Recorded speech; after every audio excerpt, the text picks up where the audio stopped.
Muchas gracias, Alejandro. Vamos a continuar con la segunda sesión que hemos titulado El poder del ahorro a largo plazo, un título sugerente y con 3 invitados de lujo. Tenemos en primer lugar a Ana Rosa Castro, con una experiencia de bastantes años ya en el mundo financiero y además con una peculiaridad y que tiene un máster en economía digital, en Internet, lo cual dentro de nuestro sector no deja de ser sorprendente, con lo cual alguna pregunta puede caer por ese lado en cuanto a la evolución de la digitalización y todas esas cosas. En cualquier caso, experiencia en BVA, en Caja Rural y por supuesto en Nordea, y además con experiencia también internacional. Luego nos cuentas un poquito de Nordea, Ana Rosa, si te parece. Gracias. Tenemos a Paco Márquez de Prado, Executive Director de JP Morgan Asset Management. He dicho antes que me iba a confundir y evidentemente me confundo. En cualquier caso, bienvenido. Paco, también una experiencia no solamente desde el punto de vista de la distribución, sino entiendo también desde el punto de vista de la experiencia con cliente particular por tu etapa en Avante, en términos o en áreas de planificación financiera. Exacto, fui cocinero antes de fraile. Eso está muy bien. Y por último tenemos a Miguel Puertas, fundador y responsable de Asset Growth, una EAF ahora, aunque ya en su día fundó una EAFI que luego pasó a Mejor Vida. Mejor Vida o no, no sabemos, pero desde luego experiencia en varios países también, una experiencia internacional que además creo que vamos a, o por lo menos voy a intentar de aprovechar por poner las cosas en perspectiva con respecto a nuestro mercado. Por tanto, bastante experiencia, digo, en distintos países y en distintas entidades. Por tanto, creo que una experiencia que nos va a servir de mucho para hablar del ahorro a largo plazo. Tenemos por delante 40 minutos, vamos a hablar de cómo está el ahorro en España, de qué hay que hacer, de cómo pueden las gestoras internacionales ayudarnos en muchos aspectos, ayudar a los asesores y ayudar, por supuesto, a los ahorradores. Ese es el punto de partida y de lo que vamos a hablar durante estos 40 minutos. Pero me gustaría, antes de nada, que hicierais... Yo os he presentado, pero sí que me gustaría que contarais algo de vuestras respectivas entidades. Algunas de ellas enormes, otras empezando, pero que seguro que llegarán a ser muy importantes, pero por tanto me gustaría saber, y por poner también las cosas en perspectiva, Ana Rosa, si te parece, Nordea, ¿cuál es su especialización? ¿Qué volumen tiene? En fin, 2 datos para situar. Sí, bueno, pues Nordea, solo por explicarte un poquito, es una fusión de entidades nórdicas, es el mayor grupo financiero en la región nórdica y luego también como gestora estamos dando distribución de servicios, de productos financieros prácticamente en todo el mundo, ¿no? En concreto en España tenemos una oficina donde tenemos cuatro ventas y principalmente te diría una especialización en Nordea pues podría ser la inversión responsable porque hemos dado siempre servicio al cliente nórdico y ha ido muy por delante en ese tipo de demanda, ¿no?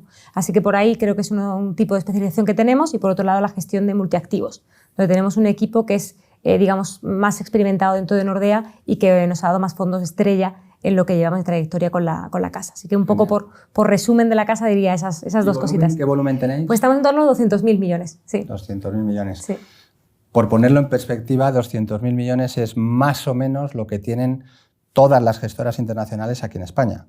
O sea, que bueno, digo por poner el tamaño y por ponerlo en perspectiva. Y me quedo también con el dato de la inversión socialmente responsable porque luego también podemos hablar un poquito, si os parece, de esta tendencia, moda, luego hablamos de eso. Paco, si te parece, nos cuentas un poquito. Sí, fenómeno. Pues nada, yo trabajo en JP Morgan. JP Morgan Asset Management es la gestora de JP Morgan. ¿Vale? JP Morgan es una de las mayores entidades financieras del mundo, posiblemente la mayor por capitalización bursátil, y el otro día le dieron el premio a Mejor Banco del Mundo. Nosotros estamos en la parte de la gestora y al final la parte de la gestora lo que le ha sentido es hacer que los clientes de JP Morgan alcancen sus objetivos financieros. Por eso creemos que estar en la mesa de hoy tiene mucho sentido, nos puede venir muy bien el para qué, lo que da sentido a nuestro trabajo es que los ahorradores pasen a ser inversores y así el mercado les ayuda a conseguir sus objetivos financieros. Muy bien. Y de volumen no hablamos, ¿no? ¿Para qué? Grande y todo tipo de activos. Afortunadamente hay muchos recursos. Muy bien. Miguel, cuéntanos nuevo proyecto y casi recién comenzado. Pues así es un proyecto que comienza a principios de este año, que retoma un proyecto que ya empezó en el año 2012 Y básicamente lo que hacemos es asesorar financieramente, principalmente a empresas y a profesionales de éxito, a pues, maximizar la rentabilidad dado un perfil de riesgo y a la consecución de unos objetivos financieros que puedan tener a nivel personal o a nivel empresarial. En ese sentido, nos apoyamos mucho en herramientas de planificación financiera y la tipología predominante de cliente persona física que tenemos son profesionales de éxito que básicamente tienen una vida laboral muy limitada, parecida a la de un futbolista, que a lo mejor con 55 o 57 años les prejubilan y entonces básicamente lo que buscan es acumular un determinado patrimonio que les permita durante una segunda etapa laboral, a partir de esa edad, que no generen los ingresos que generan hasta ahora, pues el poder seguir viviendo sin cambiar su nivel de vida. Perfecto. Habéis tocado temas esenciales, ¿no? Habéis tocado temas como los objetivos financieros, como la planificación. Vamos a entrar en materia, ¿vale? En España, estamos dirigiéndonos a un público español. Vamos a decirlo de una manera sutil, pero lanzo la pregunta que es la primera. La manera sutil es decir que el inversor o el ahorrador español sutilmente es poco sofisticado. No sé si estáis de acuerdo con esta afirmación. Tenemos un volumen en depósitos financieros enorme para los tiempos que corren. Estamos hablando de más de 900.000 millones de euros. Tenemos una distribución de activos dentro de los fondos de inversión muy sesgado a lo conservador. Yo lanzo esto y ahora me rebatís o me confirmáis. ¿Cuál es la filosofía, cuál es la situación en la que se encuentra el inversor español, si es que estáis de acuerdo con esto, y qué visión le dais? Si os parece, empezamos por el mismo orden y luego vamos cambiando. Ana Rosa, ¿te parece? Por nuestra parte, yo decir que lo que vemos es que hay un reto en cuanto a conseguir una mayor formación por parte del cliente final. Creemos que eso es un reto que está continuamente en desarrollo, donde el asesor financiero está poniendo mucho énfasis, pero que sigue teniendo que ponerlo, ¿no? Tanto el asesor como la gestora o la entidad financiera, ¿no? Creemos que el objetivo principal de la planificación financiera es conocer al cliente, incluso antes de conocer el producto, ¿no? Para conocer al cliente y tener pues claro cuál es su objetivo, para tener claro también cuál es su perfil de riesgo, cuál sería la diversificación que tiene que aportar a esa cartera. Principalmente creemos que puede ir de mucha ayuda en asesoramiento el tener un mayor conocimiento de esos conceptos básicos a nivel, digamos, financiero, ¿no? Si lo comparamos con lo que podría ser la nutrición, ¿no? Hoy en día podemos decir que la nutrición en el largo plazo, si tenemos una mala nutrición, eso nos afecta en nuestro largo plazo, es algo para nuestro bienestar bastante, digamos, perjudicial. Sí que podemos ver, por lo tanto, que tenemos las nociones básicas para tener en nuestro día a día una nutrición equilibrada, ¿no? Pero cuando quiero un servicio más especializado, un objetivo concreto, voy a un profesional para que me dé ese servicio, ¿no? Y vemos igual en este sentido lo que estamos viendo con lo que sería la planificación financiera, ¿no? Creemos que si hay ese tipo de nociones básicas para poder entender mejor por qué me están asesorando sobre cierto instrumento, sobre cierto activo en concreto y por qué estoy tomando esa decisión, creemos que puede ser, digamos, llevar a cabo mejores decisiones a la hora de tomar una decisión financiera, sobre todo también no perder oportunidades en el mercado, no salir de mercado porque tenemos un miedo a no entender qué está pasando, sino los conocimientos básicos para entender por qué estoy en ese activo y cómo funcionan distintos entornos de mercado, ¿no? Que el miedo a esa volatilidad del mercado no nos haga salir en un momento inadecuado solo por desconocimiento de lo que está pasando. Has metido un concepto ahí que es el miedo, ¿no? No sé si estáis de acuerdo, primero en el planteamiento inicial de este déficit de cultura. Digo, antes lo he dicho, de sofisticación, pero creo que es cultura financiera, como bien decías, Ana Rosa. No sé, Paco, si tienes o estar de acuerdo en este principio y si podemos profundizar un poco en las causas de esta situación, si es solamente miedo o es falta de educación, y luego entramos en cómo podemos resolver eso. Vale, en la introducción has hablado de ahorrador y has hablado de inversor, ¿vale? Y es verdad que para ser inversor antes tienes que haber ahorrado, pero son cosas muy distintas. El ahorrador es aquel que se sacrificas consumo presente para lograr algo el día de mañana, ¿vale? Tienes ya un objetivo financiero, puede ser precaución, educación de hijos, jubilación, el objetivo que sea. Ahora bien, en España somos ahorradores. Si analizas los datos que nos decías anteriormente, tú ves que el español ahorra, sobre todo si le quitas a la renta del mínimo vital. El español hace el esfuerzo de ahorrar. Pero como decía Ana Rosa, no le están dando sentido a ese ahorro, con lo cual no están acudiendo al mercado para que les ayude a invertir. Y ese ahorro cada vez supone menos dinero. Esto es muy importante. Y ahora viene, claro, la pregunta tuya, ¿y por qué no lo hacen? Es por miedo, por desconocimiento, es porque en esa falta de cultura financiera que tenemos nosotros en España en términos medios, ¿vale? Falta alguien que cuando llegamos a verle lo primero que nos diga es, oye, ¿para qué ahorras? ¿Para qué estás sacrificándote a día de hoy? ¿Qué horizonte temporal tienes? Y con eso ya le construya la cartera. Eso nos permitiría pasar de ahorradores a inversores, que es algo muy importante. En Estados Unidos no es que se ahorre más. Lo que pasa es que el pequeño Tim, desde que es pequeño y va en la bicicleta repartiendo periódicos, sabe que ese dinero es para el viaje de fin de curso y le da un sentido al sacrificio que está haciendo. Y yo creo que en España hay ahorro, pero lo que no hay es inversores. Tenemos que ser capaces de pasar. Y eso cambiaría la composición de las carteras que nos decías anteriormente. Los datos del ahorro financiero de las familias españolas tienen un peso inmenso en depósitos. A día de hoy, con tipos negativos, reales negativos, pues no sé si tiene mucho sentido ahorrar de esta manera para alcanzar los objetivos financieros. Totalmente de acuerdo. ¿Dónde puede estar la causa de...? Porque hemos... Digo, por meter un poco más todavía, Miguel, y tú tienes mucha experiencia e incluso la comparación en otros países, ¿no?, que también ha comentado Paco.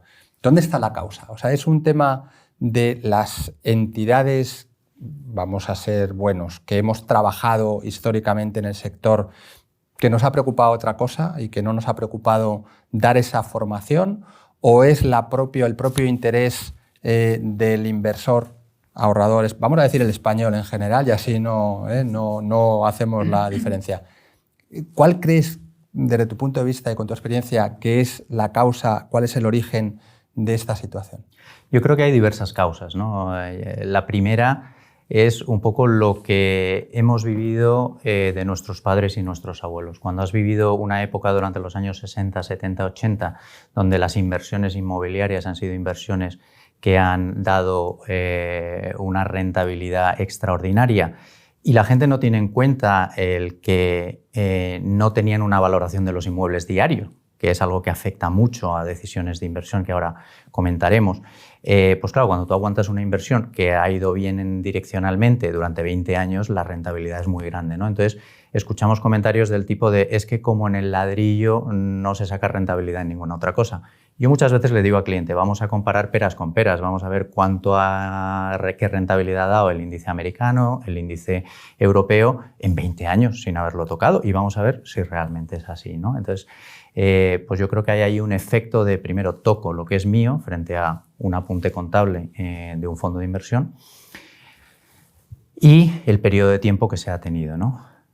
Por otro lado, no ha habido necesidad en España de invertir en mercados de renta variable o con mayor volatilidad, porque hemos tenido pues, en los años 80 y en los años 90 rentabilidades de los bonos del Estado al 14%. Entonces, aunque tuviésemos una inflación del 7%, pues seguías teniendo una rentabilidad neta de un 7%, que es un poco la media que puede haber dado el índice americano en los últimos 100 años. Un poquito más, pero vamos, más o menos viene a ser eso, ¿no? Ahora estamos en una situación completamente diferente, estando los tipos de interés donde están, como comentaba Francisco, pues evidentemente ya el depósito o el bono del tesoro o tal no nos ayuda a, cuanto menos, contrarrestar el efecto de la inflación. Luego hay una tercera parte. Entonces, eso es un poco lo que hemos vivido. Entonces, los nuevos inversores, los inversores de los últimos 10-15 años, se están dando cuenta de que hay un cambio de paradigma y que tienen que buscar otras clases de activos, ¿no? Como puede ser la renta variable, como puede ser inversiones alternativas, como puede ser renta fija high yield, etcétera, ¿no? Y luego hay una tercera parte y es algo que se ha estudiado muchísimo, que son las finanzas del comportamiento, donde básicamente tenemos decisiones racionales y emocionales, ¿no? Entonces, ahí pues Daniel Kahneman, que profundizó muchísimo en esto, nos dice que un impulso negativo nos proporciona muchísima más negatividad que un impulso positivo de igual magnitud. ¿Y esto qué quiere decir? Pues esto lo que quiere decir es que si en una cartera tenemos una rentabilidad del 10%, nos da una determinada satisfacción. Pero si tenemos una caída del 10%, nos da mucha más disatisfacción que la satisfacción que nos da una rentabilidad positiva. Con lo cual, los impulsos negativos nos afectan más que los impulsos positivos, aunque sean de la misma magnitud.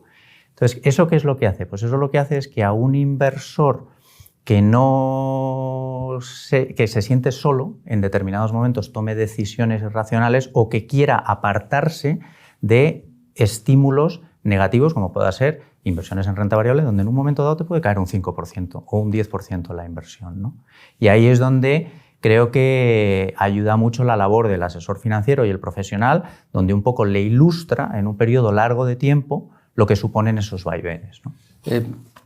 Totalmente de acuerdo. No sé si, o sea, en el origen, la historia, las rentabilidades que tenían nuestros bonos hasta el año 2005, que es cuando empieza, perdón, 95, que es cuando empiezan a bajar, y lo que es la convergencia en el euro y los tipos, etcétera, etcétera, etcétera.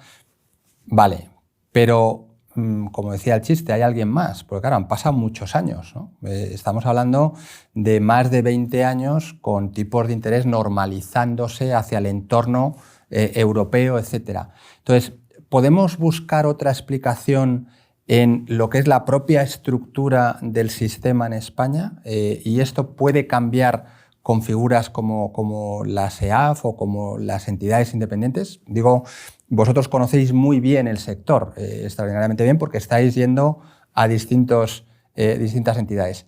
¿Creéis que parte del origen de este problema, de este miedo, que ahora volvemos al tema, puede estar en la estructura del sistema financiero español?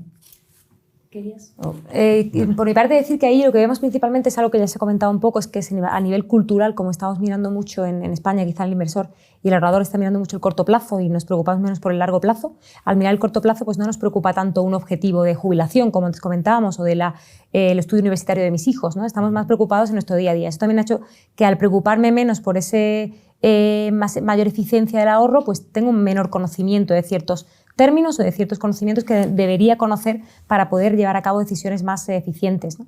Y por otro lado también yo creo que las entidades financieras y las gestoras siempre hemos estado ahí intentando dar soporte al asesor financiero y en definitiva también al cliente final, pero sí que veo una tendencia mayor en los últimos años de un mayor soporte, de ayuda, de digamos poner en común conocimiento para que se pueda, digamos, simplificar el mensaje. Y no digo que antes no hubiera mensaje, pero era más complejo quizá. Eso también hacía que el cliente final, que no es un experto en tema financiero ni tiene por qué serlo, se sintiese muy alejado de la inversión, ¿no? Y ahora creo que estamos trabajando mucho en eso, en simplificar, en dar un mensaje mucho más, digamos, sencillo, que se pueda entender qué es lo que pasa con tu inversión, qué puedes obtener, qué puedes perder, para que se entienda bien a qué tipo de activos estás, digamos, accediendo y cuáles son los riesgos que puedes llevar a cabo. ¿Podría ser entonces un tema de antes lo importante era el producto y no era el objetivo de ese producto?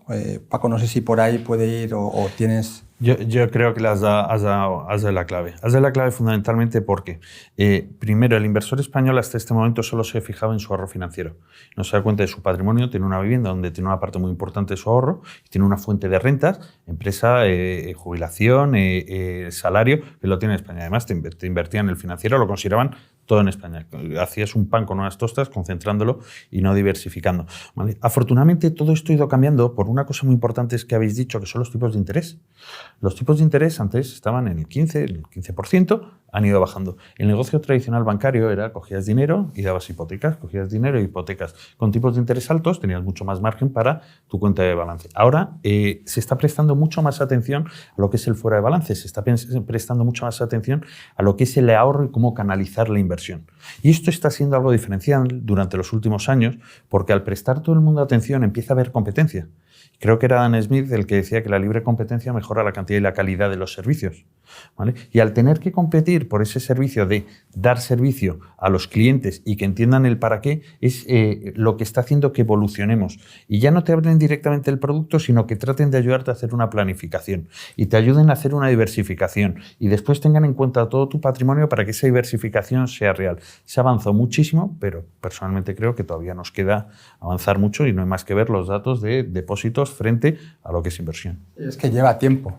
Ya. Es que ese trabajo, ese servicio lleva mucho tiempo. Por tanto, no es fácil, sobre todo cuando el principal, vamos a decir, depósito del ahorro, no me refiero al depósito como vehículo, sino el principal tenedor de los ahorros de los españoles, está en un proceso continuo de reestructuración. Me refiero a la banca tradicional, la banca comercial. Eso es lo que da, sin duda, una oportunidad. Pero voy a volver al tema del miedo. Y digo también un poco en tu experiencia, ¿no? En tu experiencia internacional. Claro, el miedo es libre y todos tenemos miedo. Pero enlazando con un comentario que ha hecho Ana Rosa, no sé si todavía nos falta el concepto del plazo, porque el miedo o la pérdida tiende a diluirse, como bien decías, con el largo plazo si vamos avanzando. ¿Crees que ahí hay un tema cultural o es un tema otra vez de la estructura de vendo lo más fácil? O sea, ¿dónde crees que reside ese problema y vamos avanzando hacia lo que tenemos que hacer? O sea, yo creo que hay un problema cultural importante en todo lo que es la forma de construcción de carteras en España. Si lo comparamos con el mundo anglosajón, en el mundo anglosajón vemos que el peso de la renta variable es muchísimo más elevado para cualquier perfil de riesgo de lo que es en España o incluso en el mundo latino, me atrevería a decir, ¿no? Italia y Francia nos adelantan un poco, pero aún así en España la gente no quiere salirse de los depósitos y de las cosas más seguras y en nuestra experiencia solo son capaces de salir de ese tipo de inversiones cuando les demuestras cuantitativamente y con datos pues lo que ha supuesto una cartera conservadora los últimos 3 años, ¿no? Y un poco les explicas, decir, mira, pues haber estado invertido en mercado monetario los últimos 3 años, pues te ha proporcionado rentabilidad negativa en el 18, en el 19 y en el 20, o en el periodo que sea, ¿no? que se haya elegido. Entonces, claro, cuando el cliente ve eso y además le añades el coste de la inflación, pues el cliente dice, oye, como decía Francisco, estoy haciendo un pan con unas tortas. Es que no tiene ningún sentido.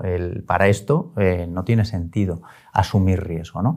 Entonces, un poco mirando a series históricas y a datos históricos, pues lo que hay que demostrarle al cliente es, mira lo que ha supuesto una inversión en esta renta variable, en esta renta fija de algo más de riesgo, en esto tal. Entonces, le empiezas con datos a poner delante clases de activo. Todavía no estamos hablando de producto, todavía no estamos hablando de gestoras, le estás hablando de lo que suponen otros productos que no es un depósito.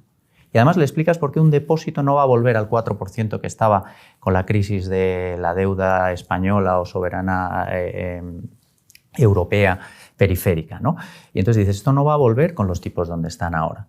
Entonces, como no va a volver, tienes 2 posibilidades, o seguir perdiendo dinero los próximos 5 o 6 años o cambiar a otras clases de activo. Y si miras el largo plazo, lo harás igual o mejor en función del peso que quieras poner a cada uno. Y entonces, teniendo ese diálogo, teniendo ese debate y yendo poco a poco, avanzando poco a poco a incluir un poquito de renta variable, luego un poquito más, también el cliente va ganando ese confort de decir, bueno, pues sí, veo que es que la verdad es que la cartera va mejor. Y sí, hay meses, como por ejemplo este mes o como por ejemplo el mes pasado, que la cartera se ha caído, pero también he visto los últimos 15 meses lo que ha hecho la cartera. Entonces dices, ¿estás mejor o no estás mejor, aunque hayas tenido esta volatilidad? Y conforme vas haciendo ese proceso una y otra vez, el cliente se va sintiendo cada vez más cómodo. Eso es un poco nuestra experiencia, ¿no? Está claro. Yo creo que ahí la experiencia, y me gustaría que contarais vuestra visión, ¿no? Desde el punto de vista de la gestora, digo que la experiencia y lo que habéis aportado las gestoras internacionales ha sido y sigue siendo fundamental para ir cambiando, como decía Miguel, ese poquito a poquito el sentimiento, ¿no? Lo que pasa es que, claro, el tiempo sigue pasando. Quiero decir que las gestoras internacionales hoy tenéis, pues no ya el 50%, pero casi un 40 y pico % de la industria de fondos en España. ¿Cómo habéis notado y cómo estáis notando ese cambio, si es que es así? O sea, ¿dónde entra el dinero del inversor español en vuestros productos? No digo en qué producto, pero en qué tipo de activo. Si veis que hay una evolución fruto de una cierta mejora y una cierta presión por parte de algunos asesores para ir entrando en la diversificación internacional. Yo creo que aquí va por ambos lados, ¿no? Yo creo que las gestoras, como dices, hemos trabajado mucho durante años y seguimos trabajando en ello para que haya una mayor transparencia y comunicación con el asesor financiero y que tenga información actualizada de todos los fondos que necesite, todo el instrumento financiero en el que vaya a utilizar para poder transmitirla de una forma mucho más clara al cliente final. Y por otro lado, es verdad que creo que es una batalla constante para el asesor, que es hacer entender al inversor cuál es el largo plazo. El largo plazo no son unos meses. No estamos hablando de especular en el mercado, sino de tener una inversión con un objetivo financiero en un plazo determinado, ¿no? También, sobre todo, determinar aquí que tenemos que tener muy claro que cuando hablamos de corto plazo estamos hablando de una mayor volatilidad, principalmente porque es muy difícil predecir el mercado de cara a 2-3 meses, ¿no? No sabemos qué va a pasar, puede salir muy bien, pero hay mucha mayor volatilidad, ¿no? Si corremos una inversión en el largo plazo, sabemos que podemos tener caídas del mercado, pero igualmente podemos, digamos, estar ahí cuando hay una recuperación del mercado y un pico del mercado y también pues, tener una mayor rentabilidad, ¿no?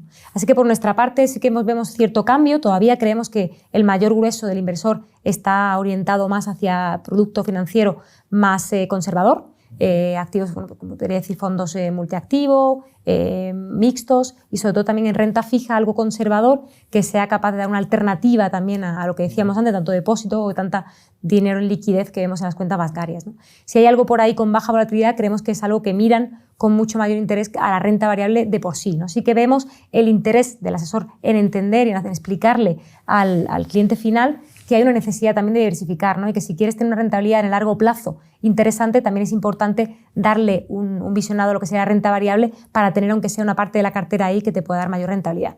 Vemos un mayor crecimiento, pero todavía vemos el grueso principal en conservador. Paco, ¿vuestra experiencia es la misma? ¿Cómo tenéis la distribución de lo que tenéis aquí en España?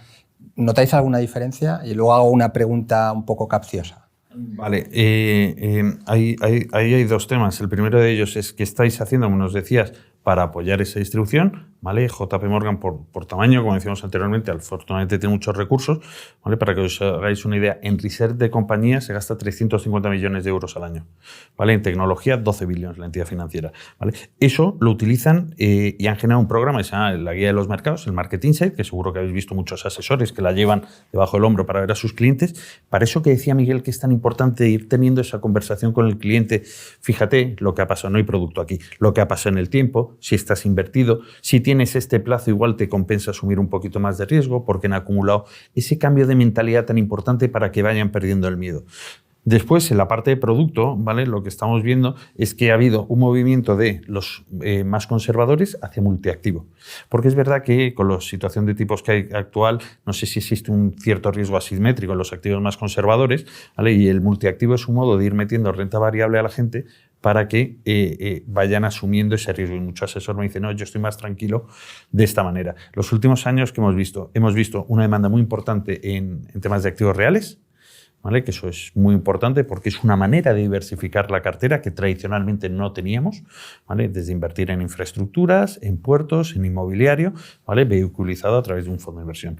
Y después hemos visto que las carteras empiezan a ganar peso fuera de Europa. Es decir, el español tiene, como decíamos, su patrimonio financiero, su patrimonio inmobiliario, eso es todo en España. Coño, pues vamos a tratar de invertir también fuera de España. Y estos vehículos nos permiten, y estamos viendo crecimientos fuertes en Estados Unidos, estamos viendo también en emergentes, sobre todo en la zona asiática. La pregunta capciosa que decía es simplemente por poner el plazo, la importancia o darle la importancia al plazo. Comentabas muy bien, Ana Rosa, y yo creo que ha salido varias veces, el tema de que los españoles pensamos a corto plazo. En lugar de diseñar nuestra estrategia en base a un objetivo de, puede ser 10 años, 12 años, 15 años, lo que sea la media, pensamos en los próximos 12, 18, 24 meses.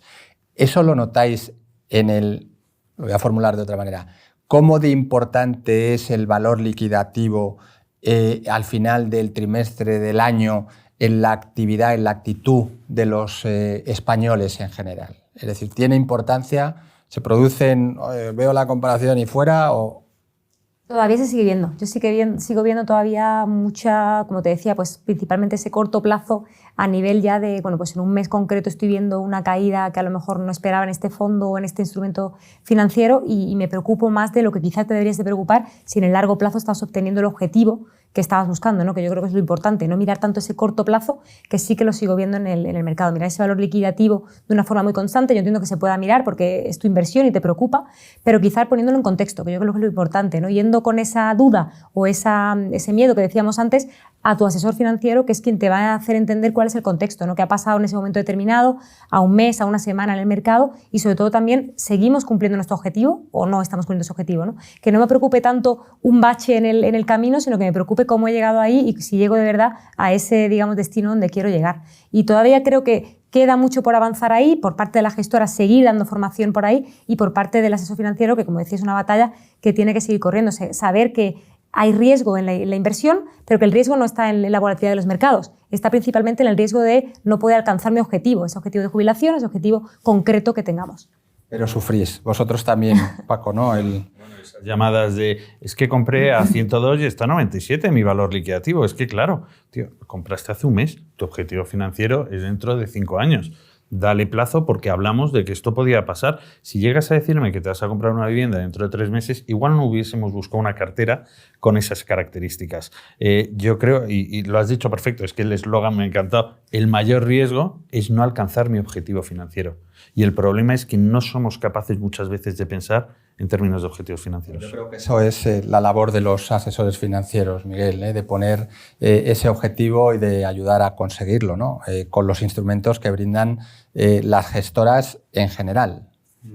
Absolutamente de acuerdo. De hecho, coincidiendo con lo que han dicho Ana Rosa y Francisco, nosotros un poco lo que intentamos es dar algo de transparencia a una inversión que a menudo se convierte en una caja negra. Cuando un cliente invierte en un fondo de inversión, pues ve el fondo de inversión pues de JP Morgan, de Nordea, etcétera, pero no ve lo que hay detrás. Entonces, a nosotros nos ha ayudado mucho el desarrollar acuerdos con gestoras donde a través de acuerdos de no confidencialidad vemos la cartera, vemos en lo que invierte el fondo. Entonces, una vez sabes en lo que invierte el fondo, eres capaz de trasladarle al cliente, pues mira, tu cartera se ha caído porque es que resulta que el sector bancario norteamericano ha sufrido mucho por esta noticia que acaba de salir ahora. Y como en el peso en este fondo es tanto, pues tal. Pero no te preocupes porque no cambia la tesis de inversión de la que hablaba Ana Rosa Francisco. De a largo plazo esto lo tiene que hacer bien. Esto es un bache, un escollo que nos estamos encontrando en el camino y que no cambia sustancialmente el proceso de inversión. O cuando de repente una compañía publica resultados y hace un profit warning, es decir, que no va a cumplir las estimaciones que había anticipado que iba a cumplir, pues resulta que el valor de la acción cae un 17%. Y se ve en prensa, tal valor no va a cumplir las expectativas, cae un 17%. Eso le genera ansiedad al inversor. Entonces tú le explicas que el peso que tiene ese valor en ese fondo, primero le cuentas si su fondo tiene ese valor o no. Si no lo tiene, no hay problema. Y si lo tiene, le explicas el peso que tiene ese valor en ese fondo. Y ese fondo dentro del total de la cartera. Y al final lo que reduces ese titular que genera mucha ansiedad es no impacta en tu cartera, porque tienes un 5% en ese fondo y en ese fondo pesa un 2% ese valor, es irrelevante el impacto que tiene este mes en tu cartera. Entonces, en el momento en que conseguimos o intentamos trasladar el que no sean en unas inversiones caja negra, el cliente se tranquiliza mucho, pero indudablemente yo le digo a mis clientes cuando dicen mira, tengo la cartera en el móvil, digo, quítatela de ahí porque la vas a estar mirando cada día y la vas a estar mirando cada día y te va a hacer tomar decisiones de inversión irracionales y no racionales. Está claro. Yo creo que tenemos, y es pregunta, ¿no? Digo, vamos a sacar pecho porque es verdad que tenemos y todavía nos falta esa sofisticación, sutilmente, pero tenemos una generación de profesionales en el sector financiero como no hemos tenido nunca. Yo entiendo que esto, desde el punto de vista de las gestoras, también ha cambiado en estos últimos 4 o 5 años. Lo vemos desde EFPA, somos 35.000 asociados que estamos, además, tratando de dar un servicio continuo de recertificación, de formación, etc. Esto, desde el punto de vista, y no digo vuestra opinión personal, que es la que realmente importa, pero desde el punto de vista de vuestras casas, ¿se valora? O sea, ¿se está viendo un cambio y se está haciendo una apuesta por España desde el punto de vista de la inversión financiera y de los productos y de lo que es la estructura? ¿Veis un esfuerzo significativo o un interés? Pues yo aquí no puedo hablarte de muchos años, pero si te digo cuando empecé a trabajar como ventas aquí en el mercado español, como hace 6 años que empezaba a llevar ya clientes aquí, creo que el cambio ha sido bastante grande en el sentido de que creo que ha habido mucho más interés en certificaciones que comentabas, en formación continua, el interés en conocer cómo funcionan las cosas para entender un poco cómo pueden adaptarse a distintos entornos de mercado, ¿no? Yo creo que por ahí el crecimiento ha sido muy, muy grande de estas entidades financieras a nivel interno y a nivel externo, ¿no? Ese tipo de formaciones que se han ido dando. Entonces, por la parte de las gestoras también nos hemos adaptado a eso, ¿no? Porque sabemos que tenemos un cliente, que en este caso es el asesor financiero, que es un cliente más sofisticado porque está aumentando su sofisticación y por lo tanto tenemos que darle una formación o un conocimiento, una información más adaptada a ese tipo de sofisticamiento, ¿no? Y ahí creemos que hay mucho interés en también saber, bueno, pues hay un evento puntual en el mercado, qué está pasando y por qué ha pasado esto, ¿no? Y yo quiero trasladarle la información a mi cliente final. Evidentemente hay que trabajar, como yo decía al principio, mucho en la traducción, porque creo que no te puedes llevar esa sofisticación que tiene el asesor financiero al cliente final, porque tenemos que plasmarle el mensaje de una forma mucho más clara. Pero sí que vemos una tendencia muy creciente por parte interna, la entidad financiera ya está pidiendo eso a sus asesores, y por parte propia del asesor financiero, ¿no? Que busca certificaciones incluso externas. Así que hay un crecimiento bastante fuerte. Entiendo, Paco, que en vuestra visión es la misma o todavía más. Todavía más. Pues la verdad es que lo que has dicho es muy importante. ¿Estáis viendo cambios? Sí. ¿Vais a seguir apoyándolo? Mira, en JP Morgan Asset Management somos patrocinadores de ESPA y estamos apoyando cualquier iniciativa que vaya a incrementar la educación financiera, tanto de cliente final como de asesores. ¿Y por qué nos interesa tantísimo esto? Porque un cliente o un asesor bien formado va a poder diferenciar el grano de la paja. Y eso nos va a beneficiar tanto a los clientes finales como a aquellas personas, aquellas gestoras que hacemos las cosas bien. Por eso es una inversión que va a ayudar a que todo el mundo gane. Pero estamos todos alineados en el largo plazo, en la definición de objetivos, en mezclar producto de calidad de distintas entidades, diversificar, por supuesto, la parte internacional. Pero hablando del largo plazo, una pregunta que no quiero dejar de hacer. Tenemos encima de la mesa ya en este año una reforma de las pensiones, con una reducción de las aportaciones por parte de los particulares y una nueva propuesta de reducir. Primero, ¿creéis que tiene sentido en un país donde está claramente infrautilizada la pensión privada, que tiene sentido esta medida? Sin temas políticos. La siguiente es, ¿creéis que el fondo de inversión va a sustituir al plan de pensiones? ¿Está el español en general preparado para eso? Miguel. Yo creo que es un paso atrás. Lo que llevamos viendo en los últimos años de tijeretazos al ahorro privado canalizado a través de un plan de pensiones. Al final no estás dejando de pagar impuestos, lo que estás es difiriendo el pago de impuestos. Y yo creo que esa es una herramienta que es muy importante el identificarlo, ¿no? Porque una persona que reembolsa un plan de pensiones dentro de 40 años tributa al IRPF, a lo mejor a un tipo inferior al que está en ese momento, pero tributa al IRPF en el momento en que rescata ese dinero, ¿no? Entonces, tener un incentivo estatal para que el ahorrador ahorre una determinada cantidad de dinero, creo que es muy importante.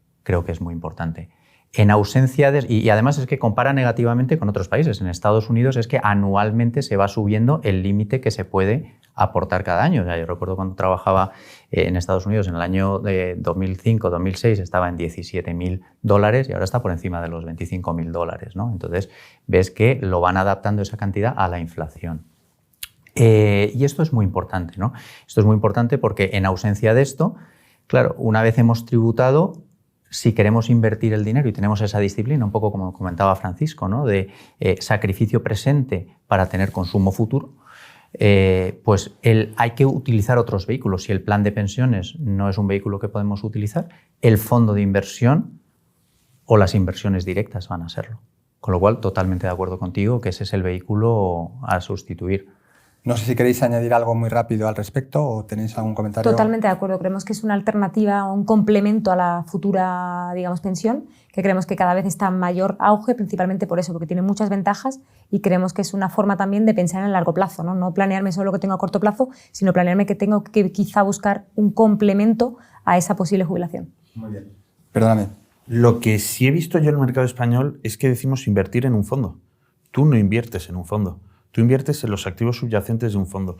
Es muy importante, y lo ha dicho Miguel, diferenciar el vehículo de lo que estás invirtiendo. Tu proceso de planificación, primero eliges en qué vas a invertir, en un depósito, en renta fija, en renta variable, y lo último que haces es elegir el vehículo que va. Ahora pues puede ser el fondo o el plan de pensiones privado o el plan del seguro o el unit link o lo que sea, pero es lo último que eliges. Importante para conseguir tu objetivo financiero es ese asset mix y luego ves cómo es más eficiente. Esa diferenciación es muy importante en el mercado español. Totalmente de acuerdo. Nos quedan 1 minuto y medio, 30 segundos para cada uno, un poquito menos.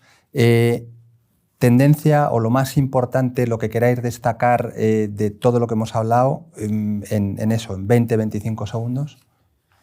Yo creo que lo más importante para un inversor final es disciplina en cuanto a la estrategia de inversión definida. Es decir, pensar cuáles son los objetivos, definir en momentos de calma cuál tiene que ser la estrategia para la consecución de esos objetivos, y ese tiene que ser el faro que debe de guiar las inversiones y que le ayudará a costear pues una marejada fuerte que pueda venir cuando haya vaivenes de mercado. Complementando a Miguel, el para qué. El para qué es fundamental, dar sentido a para qué te sacrificas. Si sabes que es para esto, estás en otra disposición a la hora de llegar y de conseguirlo. Por complementar aquí, creemos que estamos en la senda positiva de aumentar formación financiera, creemos que seguimos en esa senda positiva y que vamos a estar ahí por parte de Nordea, pues apoyarlo todo lo que podamos al asesor financiero y hacer la vida más sencilla para que el inversor final tome la decisión siempre acertada y mucho más eficiente. Fantástico, pues quedan 15 segundos que aprovecho para dar las gracias. De verdad se han pasado los 40 minutos, por lo menos para mí, creo que ha sido súper interesante y espero que para todos ustedes. Así que nada más y muchísimas gracias a los tres y a todos ustedes por atendernos.